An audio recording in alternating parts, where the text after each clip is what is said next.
Coucou tout le monde, j'espère que vous avez la pêche. Moi, ça va parfaitement. Alors, petite vidéo sur les guides. Après ce petit fond musical, nous allons nous intéresser aux guides. Nos guides sont-ils réellement des guides? Donc, bien sûr, je ne vais pas vous donner la réponse. Je vous laisse commenter, me dire ce que vous en pensez. On va essayer d'analyser le pourquoi du comment, pourquoi ce ne serait pas des guides, pourquoi ce serait des guides. Et je vous laisse commenter, je vous donne pas ma réponse. Peut-être dans une prochaine vidéo, je vous donnerai ma réponse. Mais je vous laisse commenter à fond la caisse pour savoir ce que vous en pensez. Ok? Bon, bien évidemment, pour ceux qui passent sur ma chaîne, je suis Kailis Medium TV. Enfin non, je suis Kailis plutôt Medium, voilà. TV sur autre chose, donc Kailis Medium. N'oubliez pas de vous abonner à ma chaîne, de liker également si ça vous plaît. Si ça vous plaît pas, vous dislikez, il n'y a pas de problème. Ici, c'est au open bar, c'est ouvert pour tout le monde. Et bien sûr, vous pouvez également m'ajouter sur les réseaux sociaux, sur Insta. Et d'ailleurs, je pense que je donnerai ma réponse par rapport au guide sur un live Insta. Voilà. Allez, je vous laisse avec la vidéo. C'est parti. C'est parti maintenant.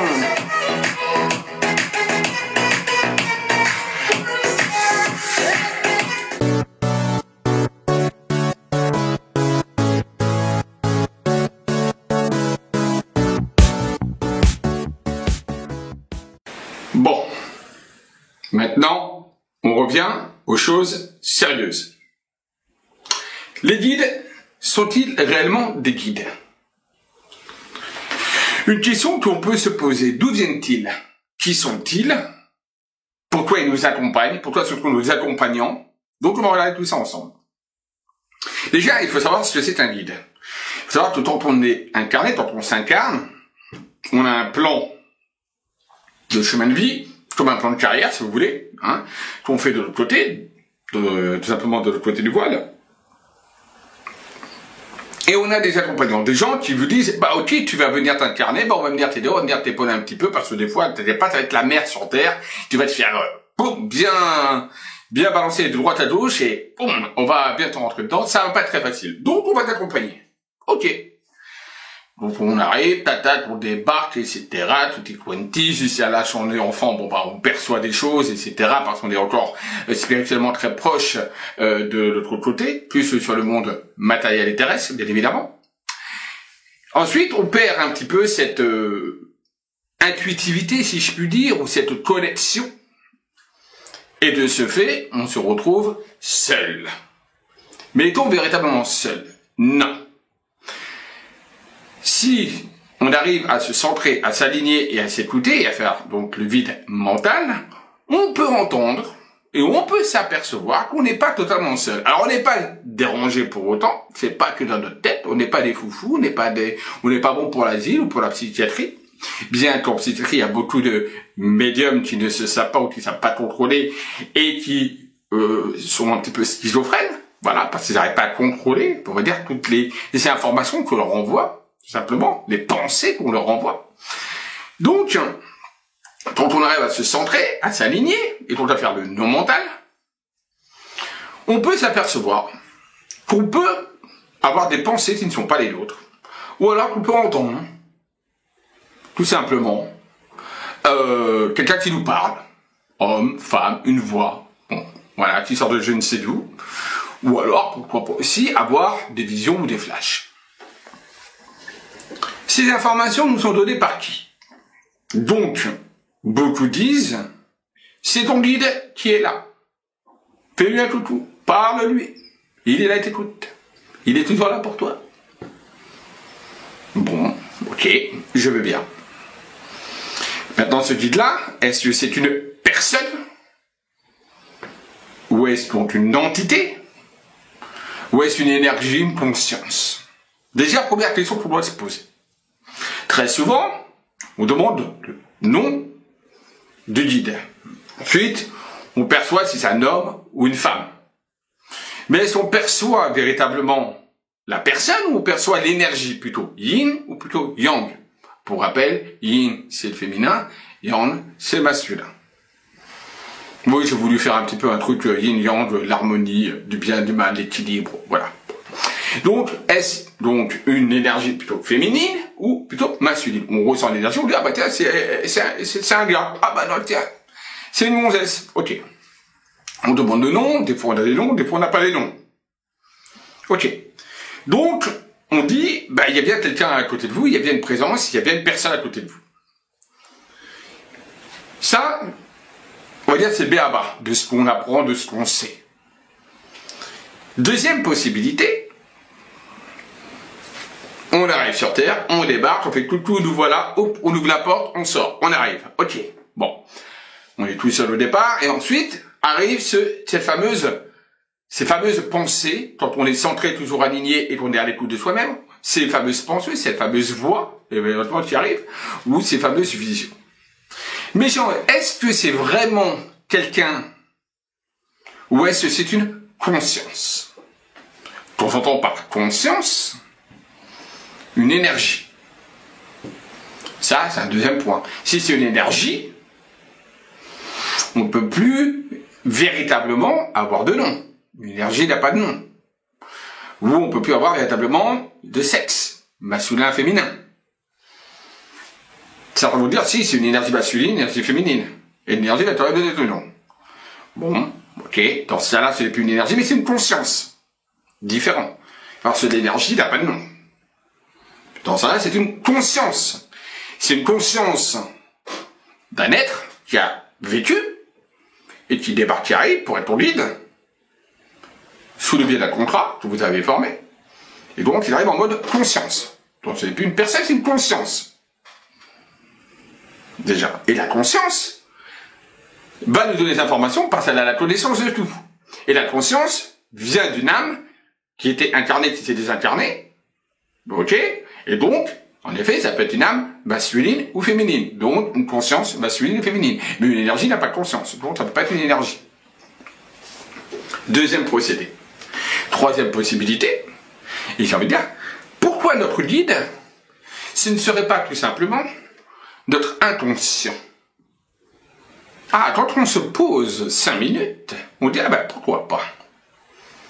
Pourquoi tout simplement notre guide, puisqu'il nous suit dès notre naissance, jusqu'à notre décès, jusqu'à notre mort, jusqu'au passage de l'au-delà. Donc pourquoi ce fameux guide ne serait pas nous-mêmes, en fait, notre propre guidance, notre inconscient, qui nous envoie dans la bonne direction, dont on a fait un pacte avec notre conscience, de l'autre côté, pour se réincarner, et donc elle nous suit, et donc elle nous fait connaître les éléments qu'il faut procéder, etc. Ouais, la conscience. Pourquoi pas? C'est une troisième possibilité. Et ça, on a beaucoup moins de médiums qui disent, ah ben en fait, ton guide, c'est ta propre conscience, c'est ton être intérieur, ton propre âme, qui est ta propre conscience, qui est ton propre guide, ta propre guidance. Donc voilà, on a 3 possibilités de guide en fait. Voilà. Après, à toi, alors je vous dis pas, moi là pour le moment, c'est pour ça que je vous laisse commenter, c'est plus marrant. Et je m'amuse un petit peu. Je veux voir un petit peu ce que vous en pensez. Les idées de chacun, les intuitions de chacun, parce que chacun aura en effet son petit mot à dire. Et c'est ça qui est sympa. Pourquoi je vais vous donner une réponse? Moi, je vais vous balancer une réponse comme ça. De toute façon, c'est une réponse qui est la mienne. Donc voilà, donc mieux vaut que voilà, je vous laisse faire justement, et je vous dirai dans un prochain live Insta, c'est que moi, pour moi, je perçois ce qu'on me donne comme information par rapport à ce fameux guide, cette fameuse conscience qui est là à côté de nous. Alors, je vous laisse donc, encore une fois, commenter et me dire. Maintenant qu'on a vu un petit peu ces 3 formes de guide, on va se poser la question. Parce que beaucoup m'ont posé la question, mais Kylie, j'ai un guide, mais qu'est-ce qu'il fout celui-ci? On le voit pas, j'ai fait de la merde dans ma vie c'est de la merde, ma life c'est du bullshit. Non mais il est où lui? Il se réveille, il faut secouer un petit peu celui-là. Bon bah je suis d'accord. Donc, on se pose la question, à quoi sert un guide? C'est pareil. S'il y avait vraiment des guides qui étaient tous dans la lumière, pourquoi il y a des guerres, pourquoi il y a des mésententes, pourquoi il y a autant de mal-être sur cette planète? Bon, déjà, c'est parce qu'il y a le libre arbitre. Voilà. Et que les guides nous laissent le choix de faire ou de ne pas faire. C'est-à-dire qu'ils ne sont pas là pour nous commander et dire tu vas faire ça, tu vas faire ça, tu vas faire ça. Non. Ils vous mettent dans des situations où vous avez des décisions à prendre ou des choix qui vont vous amener automatiquement à des actions. Et les actions vont vous emmener à des conséquences. Et c'est pareil pour au niveau de la Terre, au niveau planétaire. L'humain, c'est la même. Chacun a ses choix, ses décisions, actions, réactions, conséquences qui arrivent. D'accord? Et donc, pourquoi le guide, on dit très souvent, ah, mais le guide, il n'est pas là. Parce qu'il vous aide quelque part à vous mettre sur des pistes, ou à vous donner des petites clés, ou alors à vous mettre des opportunités, à vous de saisir, de les percevoir, de les voir. Mais il ne va pas vous dire, tiens, prends ça, ce serait trop facile. Ce serait beaucoup trop facile. Ah, ce serait chouette aussi, hein, ce serait pas mal. Mais peut-être on s'embêterait aussi. Donc voilà, ce serait trop facile. Donc un guide est là pour vous guider. Pas pour vous imposer.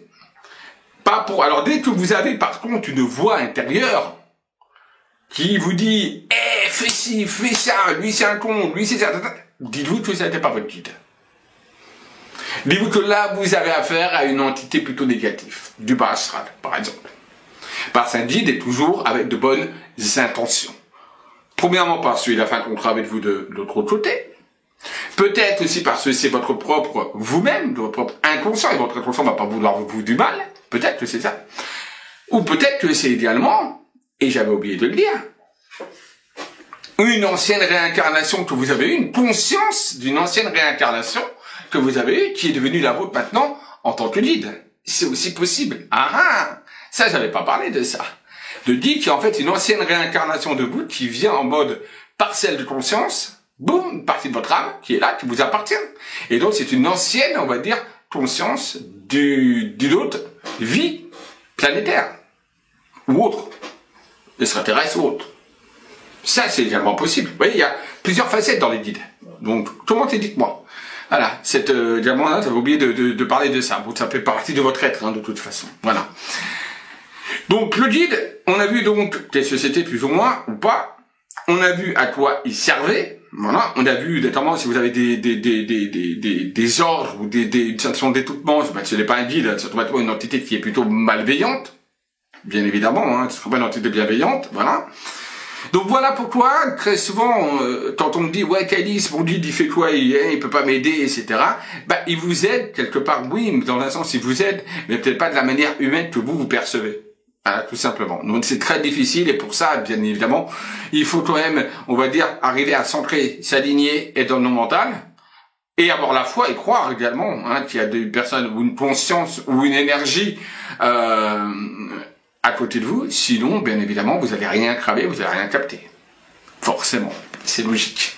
D'accord? Pour voir les choses, il faut y croire. Si vous y croyez pas, vous n'entendrez pas et vous ne verrez pas. Si vous y croyez, vous aurez toutes les chances d'entendre et de voir votre guide et de lui demander des renseignements ou une aide ou un coup de main, un coup de pouce. Je ne sais pas. Voilà.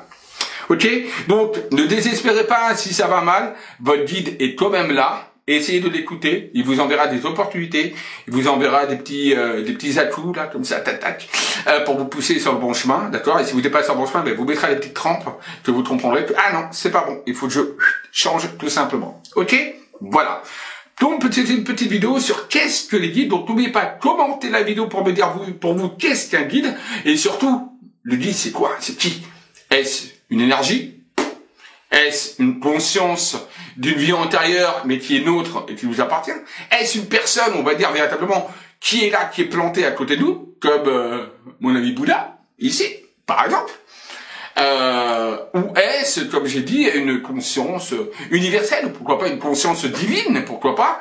Donc dites-moi ce que vous en pensez, et moi je vous donnerai la réponse sur Instagram, sur un prochain live, courant mois d'août, je vous tiendrai au courant, donc restez à l'écoute, et donc n'oubliez pas de me rajouter sur Insta si vous voulez avoir les informations. Voilà, donc je vais vous laisser, je vous dis à très vite, toujours en chanson, all the time, on est là, c'est l'été, c'est le mois d'août, il faut te faire plaisir, on se fait plaisir, alors on danse, bon là je suis assis, c'est dommage, sinon je vous aurais fait montrer des pas de danse, mais ce sera pour la prochaine fois, très certainement.